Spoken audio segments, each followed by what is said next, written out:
Staccato handguns are trusted and approved by over 900 elite law enforcement agencies, including 65 SWAT teams. When it comes to accuracy and reliability, the choice is easy with Staccato. You're listening to Policing Matters on policeone.com. I'm your host, Jim Dudley. Hey, be sure to check out our videos and Policing Matter podcasts on YouTube or on policeone.com. Well, Police Week is upon us across the country, but mostly at the National Law Enforcement Officers Memorial in Washington, D.C. My guest today is the CEO of the National Law Enforcement Officers Memorial and Fund, Marcia Ferranto. Marcia Ferranto is known in the nonprofit world for her reputation as a motivated and transformative leader. Much of her career has been focused on improving the nonprofit business world. And Marcia, welcome to Policing Matters. Well, thank you. Thank you for having me, Jim. Yeah, and thank you for the support that the National Law Enforcement Officers Memorial and Fund has given law enforcement, public safety over the years, especially over the last tough years that we've had. Just before COVID, since COVID, and after COVID. It's really important to have an organization like yours for that year-round support. Thank you. So as the CEO of the National Law Enforcement Officers Memorial and Fund, what are your goals for the organization? Sure. So the National Law Enforcement Officers Memorial Fund exists under three pillars. The first is to honor the fallen.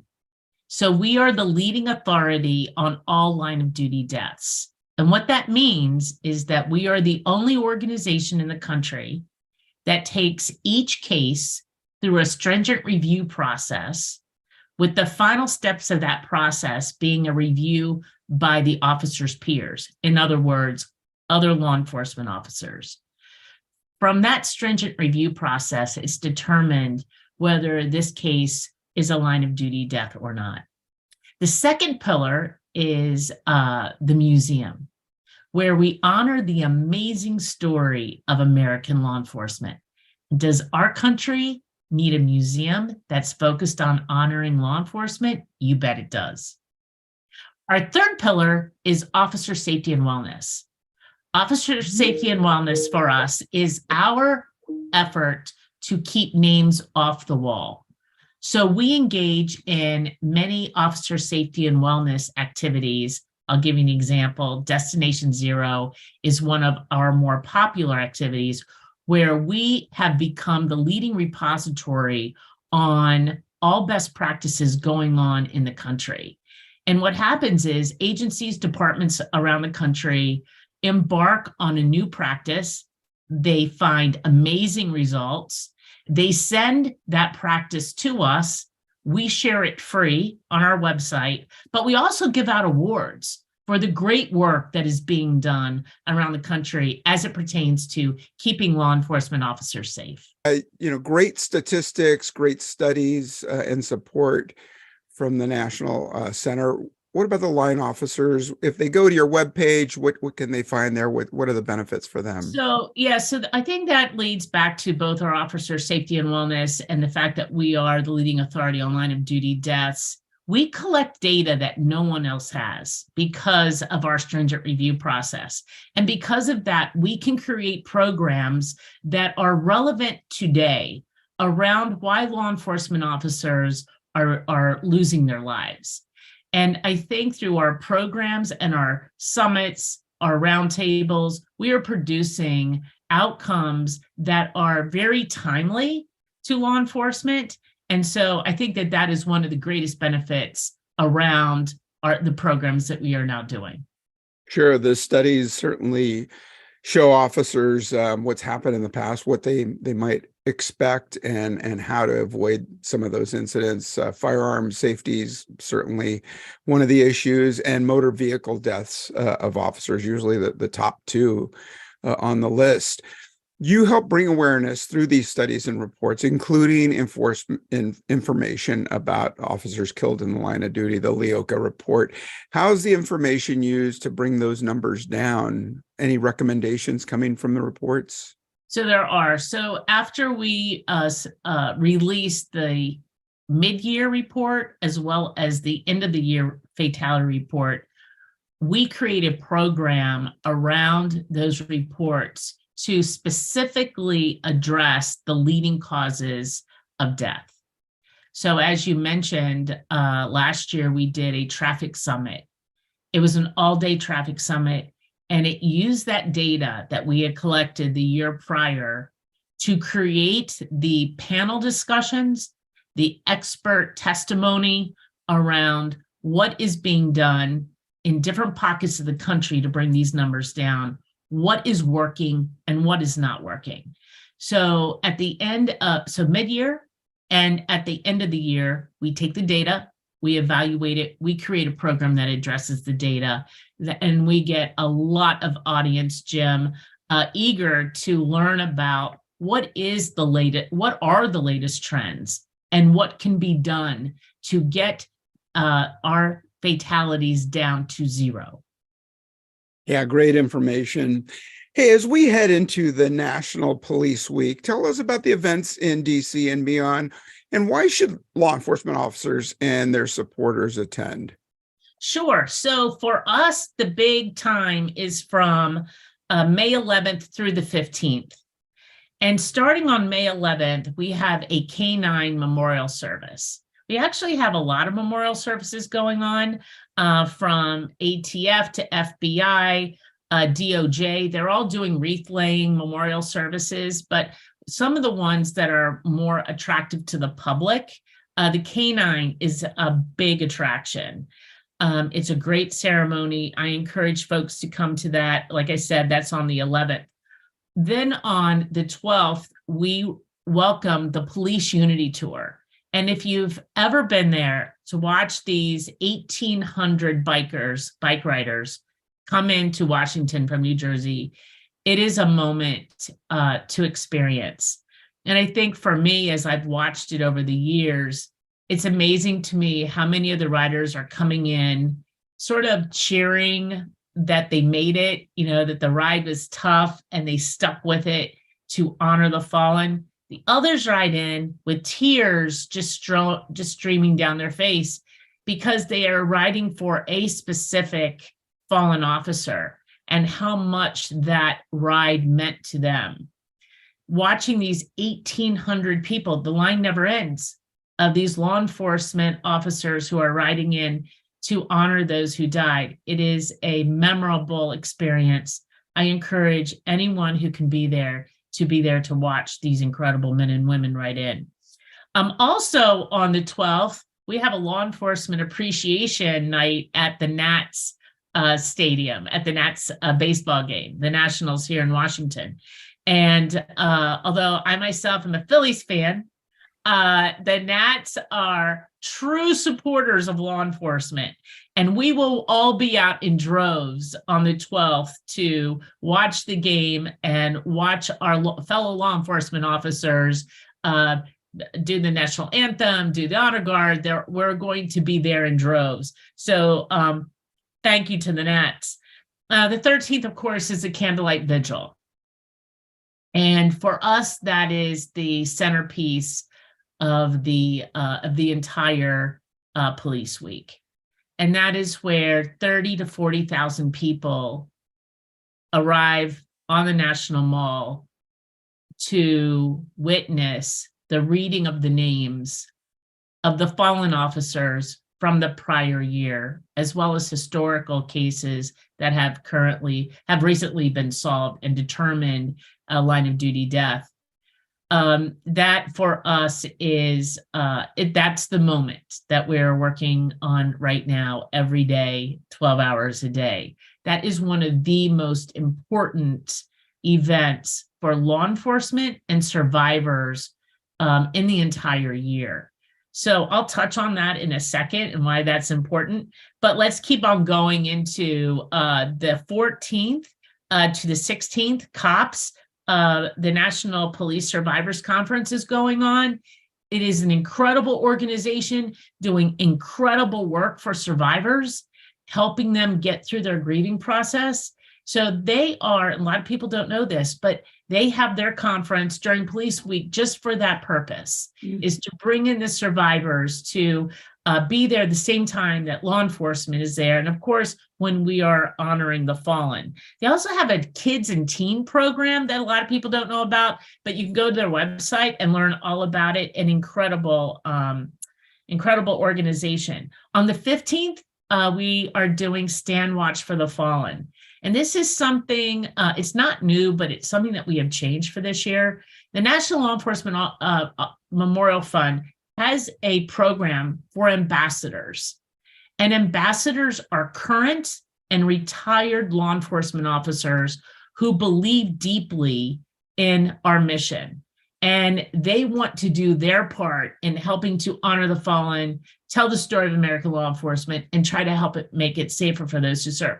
The ambassadors are hosting a Stand Watch for the Fallen beginning at noon on the 15th, where we will have a ceremony. We will lay a wreath. We will stand watch over the wreath as a ceremony to honor those who have given the ultimate sacrifice. Around 2:00, the memorial service on the mall, at the Capitol, the memorial service at the Capitol will have ended, and they will all come over. FOP and their group will come over with their 2 amazing wreaths that will join ours at this Stand Watch for the Fallen.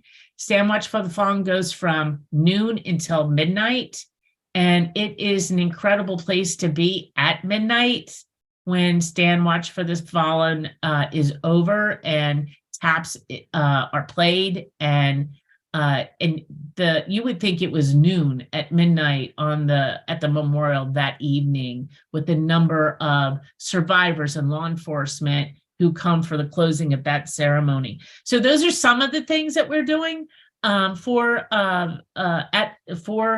National Police Week. Why should law enforcement officers come? I'll give you one solid good reason. Law enforcement officers should come to honor and to be honored. They should come to honor their fellow brothers and sisters in law enforcement who have given the ultimate sacrifice, and they should come to be honored, because we exist to honor the profession and the amazing heroes in law enforcement. That's why law enforcement comes to National Police Week. Yeah, all year round, it is a moving experience. I've been there a few times. The wall with all the names. I've been there. I've taken etchings for my own people from San Francisco PD that I worked with, my Sergeant John McCauley and John Blessing and Isaac Espinosa, just to name a few, unfortunately. And taking their etchings, I've got them framed on my wall here. It's something that I use to remember about the profession and what we've done and what we do. And it's great what you do to honor the fallen and the profession in general. Thanks for what you do, Marcia. Thank you. It is an honor to serve every day the heroes in the law enforcement community. Well, I can't make it this year, but I hope to see you out there at the memorial in Washington, D.C., the Sea of Blue, for the ride into the area and all the events that you talked about today. I hope every one of our listeners gets a chance to go out there. If not this year, then some other time to check out all that you offer there. And the museum is moving as well. So thank you for taking time. Thanks for bringing us up to date on all the events and the dates. We're going to post those in our show notes and a link to the National Law Enforcement Officers Memorial Fund. Thank you, Marcia Ferranto, Chief Executive Officer for the National Law Enforcement Officers Memorial Fund. Appreciate you taking time with us today. Thank you, Jim. It was great being here. All right. Take good care. Hey, to our listeners, check it out. Click on the show notes below, and you'll see all the events that are happening recapped and the link to the National Law Enforcement Officers Memorial Fund. Take good care. Choose the handgun trusted by over 900 law enforcement agencies across the country. With Staccato, you can feel confident knowing you aren't sacrificing incredible accuracy for reliability. Whether you're protecting your family at home or on duty, Staccato has your back. Military and law enforcement receive discount pricing through the Staccato Heroes program. Visit www.staccato2011/heroes program.com to learn more. That's Staccato, STACCATO 2011/heroes-program.com. Hey, welcome back to Policing Matters. I'm your host, Jim Dudley. Hey, do you know about C.O.P.S? And I'm talking about C.O.P.S, concerns of police survivors.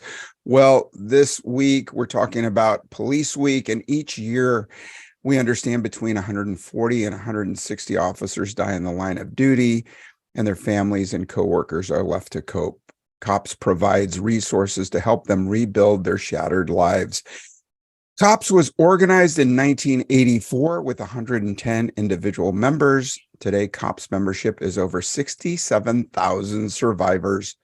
Survivors include spouses, children, parents, siblings, significant others, and coworkers of officers who have died in the line of duty, according to the federal government criteria. Well, C.O.P.S has over 50 chapters nationwide that work with survivors at the grassroots level. And I'm speaking today with Sara Sloan, Communications Director at C.O.P.S, and she will tell us about the organization and what she has planned for Police Week. Welcome to Policing Matters, Sara Sloan. Thank you, Jim. I'm so excited to be here. Yeah, great to have you. And we've been chatting about Police Week and C.O.P.S in general, and sort of the overlap with other organizations like the Law Enforcement Officers Memorial Fund and the 100 clubs that are present from state to state. What kind of support do you have available for survivors of police officers killed in the line of duty?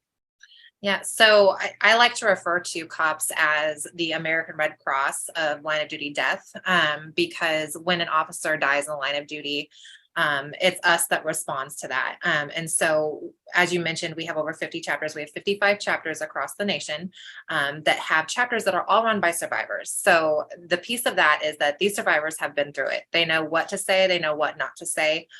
They know how to get the agencies the help that they need to best support these families when their life is being completely turned upside down.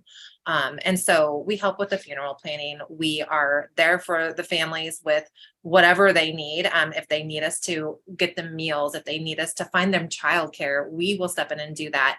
And then after the funeral, everybody around you starts to go back to their normal lives. Well, for survivors, especially if that officer was in their home, nothing is normal. This is their new normal. Unfortunately, grief is their new normal. So we stay with them as long as they need us. So we have hands-on programs that are retreat style. So they're survivorship based. So spouses go to spouse retreat, kids go to kids camp, parents go to parents retreat. And we have something for every person that was related to that officer. And we have it for the coworkers as well, because they often spend more time with that officer than the families did. And so our mission is to rebuild those shattered lives, and we do just that. Peer support is really the heart of the C.O.P.S organization. So getting these survivors to our retreats, getting them to our special events, getting them to National Police Week, which is where they are often the first time introduced to us because we handle all of the registrations for that. We just want them to know that they are not alone in this. And their biggest fear is that their officer is going to be forgotten. And we keep that promise that they never will. And we're right there to help them through it. Yeah, and like you say, I mean, sometimes it is so sudden, and I probably, so many of us don't have that file, right? Go to the file and hear all the phone numbers, and this is how to contact support. In some areas after an officer death, it may take for a while for support to kick in from their agencies. Local benefits, I've heard, can take up to months, and so in the meantime, you have maybe a family or spouse that's struggling, right? So what's the timeline for support from C.O.P.S? It's immediate for that chapter support, and then of course to get in contact with us. We've been handing out for over 10 years these line of duty quick series guides that walks agencies through what to do if they suffer a line of duty death. And so one of the first things on there is to call us, because we know that your mind is not going to be right. Let us handle the steps, but you also have this if you need it. For the benefits, we assist with benefits, state and federal. Unfortunately, the type of death plays a factor in the timeline of that. So if it's a felonious death, they're almost immediately approved. But we've been seeing a lot of heart attacks. We've been seeing the COVID cases, and we're still working with officers that are dying from 9/11 cancer. So those kinds of situations where we have to look at documentation and get all of that information gathered, because in some cases, especially the 9/11 cancer, they've been suffering for 20 years. And now we have to go through all of this to make sure that that family is getting the support they deserve. But for the initial contact, it is immediate. We have worked really hard to create relationships with local law enforcement agencies. And if you're out there listening and you don't have a relationship with us, call us, because we want to just know you. We hope you never have to need us, but we want to be there if you do. Yeah, and like I said, it's great to have, a list, maybe a checklist of things for you to get the ball rolling on. I know sometimes, if you've experienced a family death, how shocking it can be, and shocking to the point of inactivity.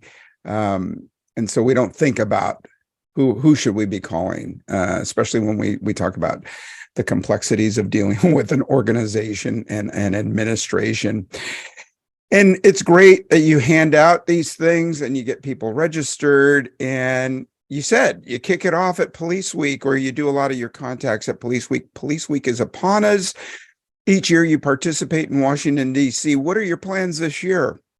We are loading a big semi tomorrow. We basically load up our entire national office, which is in the middle of Missouri. And we have volunteers that drive. Frizard's Trucking usually donates a truck, and they drive out to DC. We all will fly out on Sunday, May 7th, and we completely transform the hotel, which this year we have changed because we have outgrown our previous hotels, but we're at the famed Washington Hilton.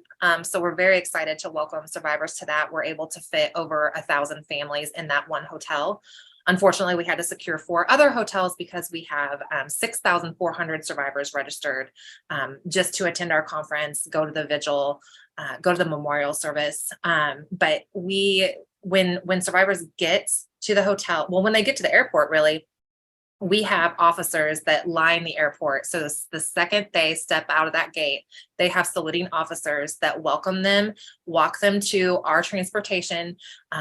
They are saluting all the way. It's so cool. And then they are led through DC. They shut down traffic, go lights and sirens through DC to the host hotel. We handle all of their luggage. We get them checked into their hotel. We get them their credentials to go to all the events. And then the official weeks kick off basically May 12th. We have the 2 bike rides. National Law Enforcement Officers Memorial Fund has Police Unity Tour that supports them. And then C.O.P.S has Law Enforcement United that supports us. And so those come in at the same time. And those are beautiful. And then May 13th, I know you mentioned the Law Enforcement Memorial. They do the most beautiful candlelight vigil on the evening of the 13th. This event, inside the perimeter, is those over 6,000 survivors. But outside the perimeter, it's probably near 30,000 people and law enforcement officers that come from all over the nation just to support those families and honor their fallen friends. And it is a sight to behold. I mean, it is. I'm not law enforcement. I'm not a survivor. I've worked for C.O.P.S for over 10 years, but it moves me every time. And then the 14th and the 16th, that is our piece. That's our National Police Survivors Conference. And that's where the survivors get more of the grief help. They attend the sessions. We have counseling. We have just more of the peer support type where they can come in and tell their story, but also if they're struggling financially, if their family is in turmoil, with death comes all kinds of different issues. So we help walk them through that, and we navigate them to get their life back on a healthy path. And then of course on the 15th is Peace Officers Memorial Memorial Day, and that is on the front lawn of the Capitol. Usually the president speaks. I haven't heard if he will be there or not, but it is another beautiful ceremony. These organizations have been doing this for almost 40 years. Next year is our 40th anniversary, and it is down to a science and the logistics. You wouldn't believe what we go through, but it's kind of like a wedding. Nobody realizes that there's issues happening because they're all behind the scenes, and the survivors walk away from that week truly knowing, oh my gosh, I have support that I never knew that I was going to get. Great. Well, a wedding, hopefully, where we don't have to bring presents. No, that would not be good. We do sell merchandise there, but it's more, we have the roll call items that have the officers' names. It's all about honoring and supporting. Yeah, I mean, such a great program that you have laid out, and the respect and the honor for law enforcement officers who do so much in our country that sometimes the country doesn't realize. It's great to see an organization like C.O.P.S and the Law Enforcement Officers Memorial Fund that do so much, and people like you who make it happen. So a couple changes. President Biden just signed some new legislation that should help. He did. In August, he signed in the Public Safety Officers Support Act. And that is basically when we say line of duty, it used to be, it was either line of duty or it was when an officer died by suicide, it was line of duty or suicide. Well, now if there is a traumatic event in that officer, and there's a timeline, there's a bunch of, if you go to the Bureau of Justice Assistance, it kind of outlines the details of what qualifies. But basically, if an officer, it stemmed from the January 6th storming of the Capitol, there was one officer that died in line of duty, and there were two that took their own lives right after. And so those families really fought for this because it was that traumatic event that caused these officers to take their own lives. Well, now we can say that was in the line of duty, and we can support those families through C.O.P.S programs, and they are eligible for the federal benefits. And it's just, trauma is trauma, death is death, and grief is grief. And we want to support these families no matter how the officer lost their life. Yeah. And we know that, unfortunately, suicide is one of the leading causes of death of police officers. And we know that through Blue Help and some other organizations.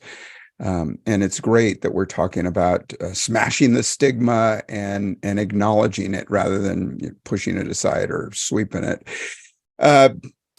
Switching gears a little bit to a high note, C.O.P.S, the concern of police survivors, put on so many great fundraisers, walks and hikes and golf tournaments. Gosh, I wish I could get out there to Missouri to play in your golf tournament. Sounds like so much fun. Tell us about some of your fundraisers. Yes. Well, you are always welcome to come out here because we would love to host you. We are at the beautiful Lake of the Ozarks, so you'd be surrounded by water and more than a dozen golf courses. So we would love to have you. But yes, we have 2 golf tournaments. We have the National Golf Tournament, which brings, and that's always it's the last day in July. It's always on a Sunday. And that brings a lot of law enforcement officers out to come out and support and just play. And it's a serious tournament with a really good meal, really good prizes, and a lot of support for survivors. We have survivors come out that talk, and they also volunteer. So it's pretty cool to see, and you have that interaction. And then we have another golf tournament in June that is more in honor of our founder, Susie Sawyer. Susie is amazing, and she's still in the area. But she's the one that got C.O.P.S started in 1984. She was a police wife, and her husband's department lost 2 officers in the basement of their precinct. There was a young kid that was being fingerprinted and got a hold of one of the officers' guns and shot both of the officers. And Susie was part of the auxiliary, and they started talking to each other like, oh my gosh, who's impacted by this? And that's when she realized there's really not a lot of support for the families. It's just, you just go in the motion and you get over it. And that wasn't okay for her. So we hold this golf tournament in honor of her. She is hilarious. So we call it the Twisted Tournament. And we have games at each hole and just different ways that you can support. And then we have our C.O.P.S walks, which is more directed for survivors. This is where they take 2 days and they walk 25 miles. They raise money. Their communities really step up and support them. And they walk 25 miles hand in hand next to each other. And This is cool because when you go to the hands-on programs, usually you're separated by survivorship. At these C.O.P.S walk events, you're surrounded by everybody. So a spouse could be walking with a sibling, a parent could be walking with a child, and from all different walks of life, from all over the country. And so we have our one in Arizona, which I would choose that one because it's warm, and that's even in February, it's warm. Or we have one in Harpers Ferry, West Virginia, that happens each October. So all the information is on our website, which is concernsofpolicesurvivors.org. But if you want to support those, you are more than welcome to. It's not just for survivors. It's not just for law enforcement. If you want to be involved and support, come out. We have opportunities at our office too, but another volunteer opportunity is at Police Week itself. We're a staff of 30 people. We send about 20 out to Police Week. And so we rely on hundreds of volunteers to come and help us make this happen, because us versus almost 7,000 people is a lot. So if you're listening and you want to be more involved, check us out and we'll use you somewhere. I promise. Awesome. Hey, I'm going to wrap it up. We're going to have the Concern of Police Officer Survivors, C.O.P.S, in our show notes for our listeners to click on. How can our listeners join C.O.P.S and the organization?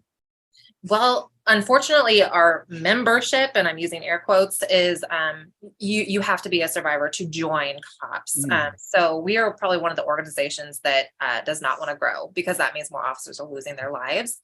But if you have lost an officer and this is the first time you're hearing about it, call me at 573-346-4911, whether it was last year or whether it was 30 years ago.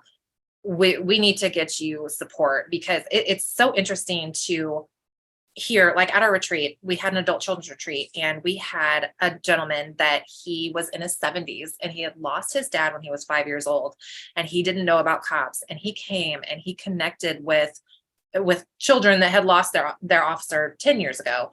And his wife tells us that was the first time that he had ever talked about the grief that he suffered after his dad, and that even in his 70s, he became a new person, and it was like the weight lifted off. So that's just one of the stories I like to tell, because it doesn't matter. Grief doesn't have a deadline.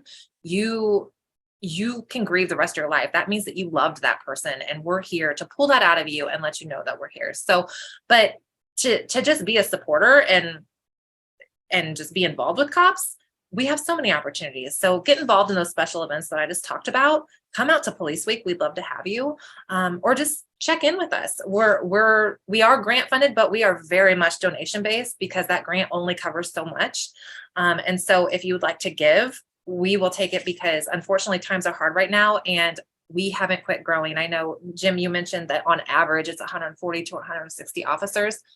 That's just not true anymore. We're honoring 443 officers this year in DC. So unfortunately, it's growing, which means our programs are growing, which means we need help. Yeah, and you're definitely worthy of it. Well, we don't want to join, but we do want to support and contribute. So I'm going to get you to recite that number back to me after the show, and we will put that in the show notes as well. Hey, Sara Sloan, you're awesome. Thanks for everything you do, and C.O.P.S, what the Concern of Police Survivors does for families and loved ones of law enforcement officers killed in the line of duty. Thank you so much. Thank you. And thank you, Jim, for your service and for all that you continue to do. We appreciate you, and I'm glad to have a new friend. Oh, that's awesome. Thank you. Thanks for sticking with us, and talk to you again soon. Thanks again, Sara Sloan and Marcia Ferranto. And thanks to our listeners. Will you be attending Police Week? Let us know. Call, write, drop us an email at policingmatters@policeone.com. And don't forget to watch us on YouTube, and drop us a 5-star rating on Apple Podcast reviews. We really appreciate it. Helps us out. And drop me a line and shoot me some ideas of who you'd like to hear from and what you'd like to hear about. All right, take good care, and hope to talk to you again real soon. Take good care.